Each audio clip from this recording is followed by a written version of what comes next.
Sage Wanderer here, coming at you from my van down by the river. So, the more I dug into this John Titor time-traveling topic, the more I decided to take it out of coffee talk land, and bring it more into the area of research and discussion. Because it's starting to look more and more like John Titor told the future. And it's just a quick recap. You could go back and watch a previous coffee talk I did on this subject. But a quick recap is John Titor was a guy who called into a radio show in the year 2000 and made some statements online in chat forums in the year 2000. And he made some predictions about the future that some people claim did not come true and others claim are still coming true even as we speak. And he did, in fact, predict a few things in a cryptic way, like 9/11, and he predicted that Stephen Hawking would do a 180 on his opinion of the multiverse and multiple universes and how that science would change and that's happened since the year 2000. But more importantly, he said some things about the future of America that at the time sounded like science fiction, but today it seems like it might be our immediate future. So was John Titor a time traveler or a prophet or just a really smart genius who could tell what was going to happen in the future and called it straight down the line? I'll tell you this, it's very compelling information. Now, I want to do something a little different today. I want to listen to a video, kind of do a reaction video. So there's a video I've got queued up here. Now this is by the YouTuber High Strangeness. It has 847,000 views and was posted up 1 year ago.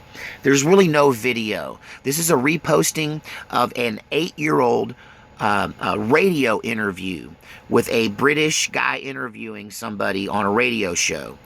Now, who is the guy that's being interviewed? The guy that's being interviewed, I think, from hearing him, may be the John Titor expert of the subject. Like, this guy knows it. He got obsessed with Titor back in the day and compiled all of the different John Titor predictions into one clearinghouse and has been studying them intently. At the time he made this video, he'd been doing it for 10 years. Now we're at 18 years. I don't know what happened to this guy or any. I will say, in the past 8 years since this video came out, there's been a lot of disinformation about John Titor. There's been a lot of fake Titors. Would the real John Titor please stand up kind of thing? Some other time traveler people who are claiming they're John Titor. But honestly, none of them really panned out for me. But I want to stick to the original information from the year 2000, and this guy they're interviewing is an expert. So I want to do a little reaction video. There's nothing to see over there on my TV. I'm just going to play it so that we can listen to it together, and I'm going to stop and comment. But this is 21 minutes and 50 seconds into a 52-minute video, and you can find this in my playlist of liked videos, the High Strangest video. I'll put it on there before I post this up. But you know, you don't want to listen to the whole thing, but the section in the middle about and you know, I mean, if you do, go there, but here we're going to talk about this section in the middle where they talk about civil war in America. All right, let's listen to what he says. About the Civil War, I mean, was it nuclear? Nuclear? The Civil War that he described in the United States, now this is one of the bigger criticisms that he gets because he made some very cryptic predictions about the year 2004 and 5 that a lot of people look at and go, oh, look, the Civil War didn't start in the United States. He was wrong. Or was he? Or did it? Don't. You know, this is just post 9/11 in 2004 and 2005. And, you know, that's when we're in the middle of this, you know, I mean, I was a youth pastor during that period, and it was such a patriotic time, and a lot of us were willing to give up some of our freedoms too easily.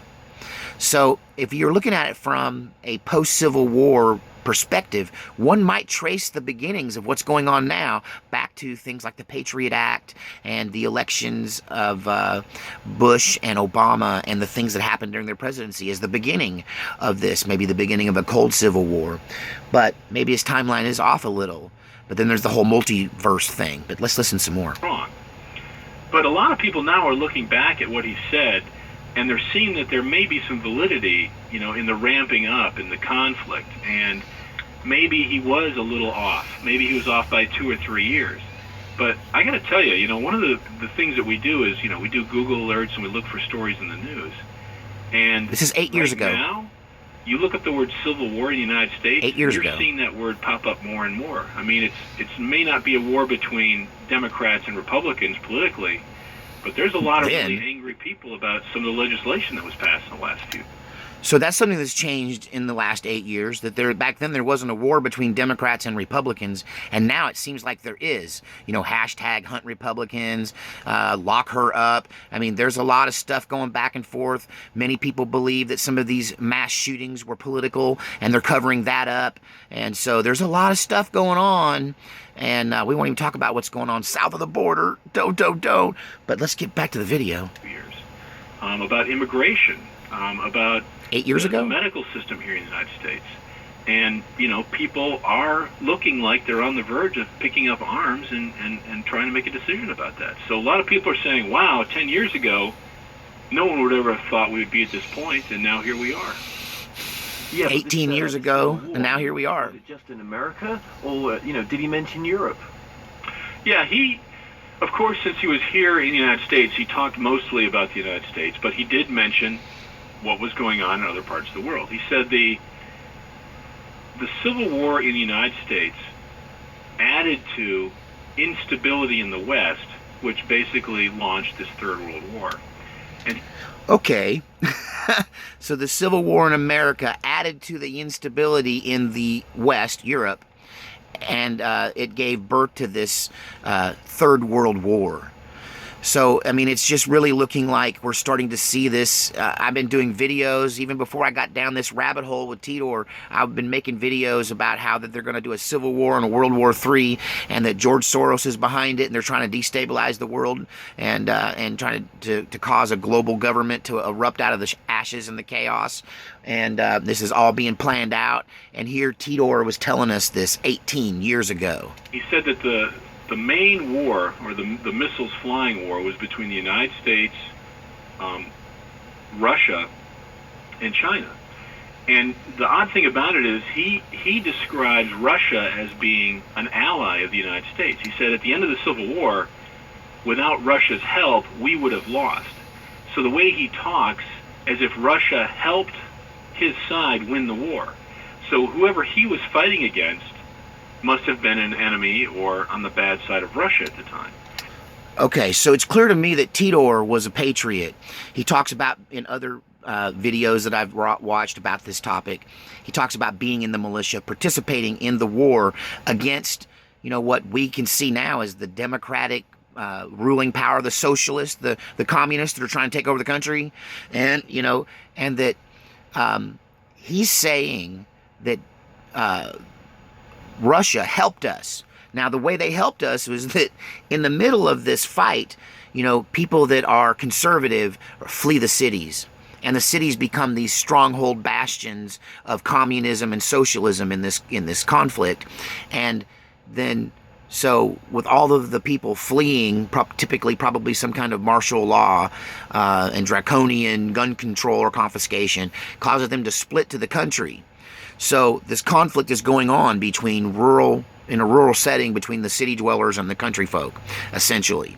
And so you've got Russia steps in to defend the patriots. The patriots potentially led by Donald Trump. I mean, doesn't this sound like he's predicting the future 18 years, 20 years in advance? Could this be the 2020 election, where all of this breaks out and gets wackadoo when they declare him not the president, even though we believe he won, but they rigged the election? Because, he doesn't talk about it in this video, but in other videos, Titor says the Civil War was triggered due to a conflict over voter fraud, fraudulent voter machines, rigged elections.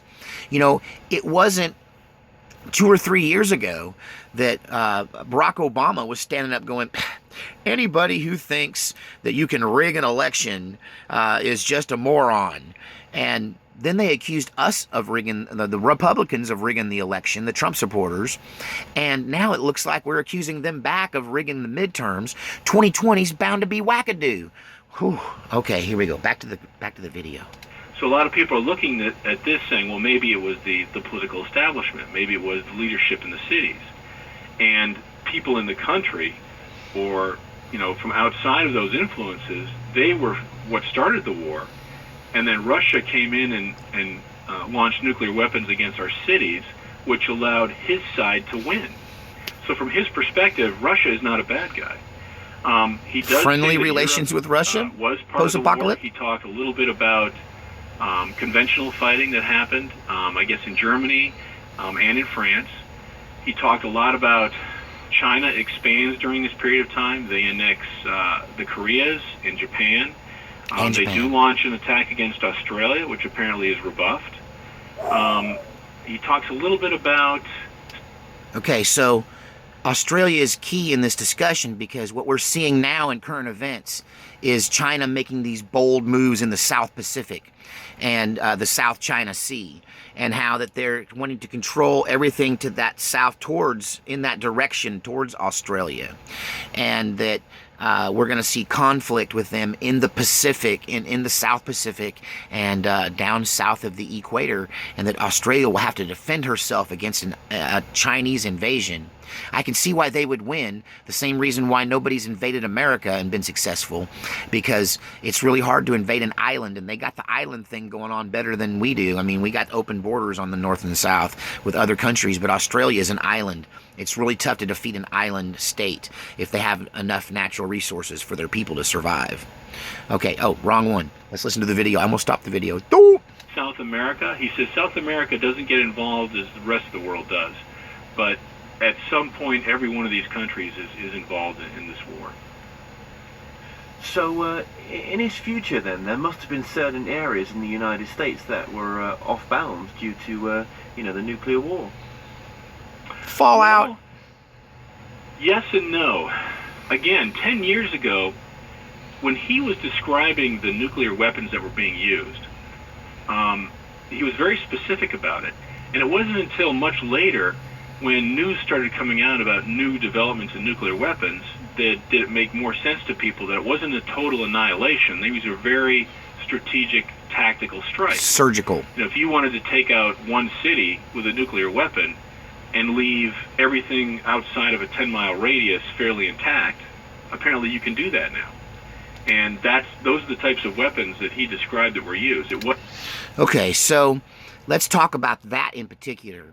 Back in the year 2000, I think most everyone, except a few people deep in the military, knew that we possessed the kind of weapons where they're almost non-nuclear. They're nuclear-powered weapons, but the fallout is minimal. You can almost draw a line in the sand where it ends, and you can strategically hit an area without destroying a whole region and without destroying the ecology and nature.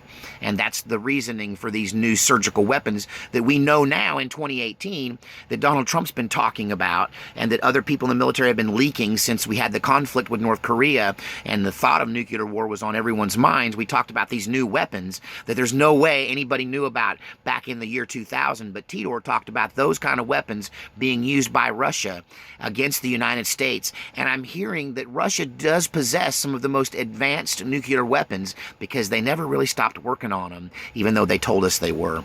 But let's listen on. It wasn't a giant megaton, city-busting, wipe-out-everything type of war. It was very, very tactical, strategic strikes. Tactical nuclear weapons. Very specific targets. So, in John's future then, did they still have entertainment? I mean, was there still the movies? I'm in the future. Yeah, again, this is another area where, back then, I'm going to tell you what he said. You go, yeah, we've got that now. Back in 1998, in the year 2000, he talked specifically about something that he called internet nodes. He said basically what's going to happen is these little devices with antennas are going to be everywhere, and you're going to be able to get on the internet without having to connect wirelessly. Now, of course, we go, of course, he's talking about the wireless network. But again, I have to stress, back then, nobody was even thinking about this. Everybody was on a baud rate modem connecting to their computer. Hardline. The idea of wireless internet was still a ways off. I can attest to that. In the year 2000, I was on the cutting edge of technology, and wireless was just barely a glimmer in people's imagination, and everything was hardwired, and the idea that you could surf the internet and move massive amounts of information through the air was laughable. Everyone was trying to get a bigger hunk of wire, a larger connection, fiber optics, something high tech to get a physical connection to surf the web faster. And we had no idea that everyone would be on the web with their phones so soon. You know, that was only 18 years ago. So another thing Titor predicted. The other thing he said was that the demise in this centralized, massive media complex was going to happen. The death of the mainstream media. All of your entertainment was not going to come from 3 or 4 places. That people would actually start making their own entertainment and putting it online, and then that's going to be the dominant form of how people see things. Of course, now we have things like YouTube. Right. I have to stress, 10 years ago, nobody knew about YouTube. So a lot of people are looking at that saying, yeah, he was right about that. He was right. He predicted YouTube. Incredible. How did John describe the U.S. Army in 2036? Yeah, the way he described, let's see, this again goes back to the way he described how societies... Okay, so I'm getting kind of long on this video. If you want to see it, High Strangeness, check it out. It's called The Real Titor, Time Traveler from Year 2036. The video does go on to talk about a lot of detail. The previous portions I skipped talked about his time machine, how it was made, how it was housed. I mean, he went into great detail, and other than his timeline being off, or was it? Are we misunderstanding history, or do they understand history differently from their perspective? They're able to look back, you know, hindsight's 2020. Did the Civil War happen in 2004? I'm kind of thinking it might have happened clear back in the 90s, you know, and... it's just been getting deeper and more pronounced. And if you look at it from their perspective, that may be where everything went wrong for them, was back in 2004. But nonetheless, whether the timeline was altered because he came back in time and shared the information and was able to stave it off, or whether he was from a parallel universe where things happened a little faster.